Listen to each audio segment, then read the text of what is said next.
در زمان شاه کشور خوشگل و آباد بود. برف و باران بیشتر بود و کمی هم باد بود. مردم از روی زمین هم پول برمی داشتند یا هلیکوپتر به جای خودروهاشان داشتند.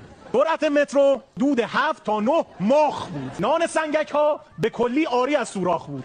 سه فرهاد و شیرین آخرش خسرو نداشت. در پروفایلش کسی زیر سکا فالو نداشت. اگر بیکار مشغول قر و قنبیل بود. غیر جمعه، شنبه و یک شنبه هم تعطیل بود.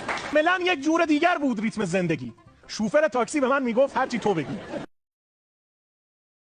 در زمان شاه قرنیه فروشی مد نبود. پول ایرانی شبیه فضله هدهد نبود. کس برای خانه در ایران نمیزد عربده. صف نمیبستیم بهر مرغ سرد و یخزده. دانش آموزی که شیری هم ندادی بهرشان، موز و پسته پخش میشد در کلاس درسشان. قبل توییتا در ایران خودرو پشت در بود. پاسپورتت معتبرتر از جهان غرب بود. جای نواب و فلان بیبی کوی باشتین، روز کوروش توی تقویم جلالی داشتیم. من نمیگویم که شاه مملکت گل کاشته. پهلوی هم اشتباهات خودش را داشته.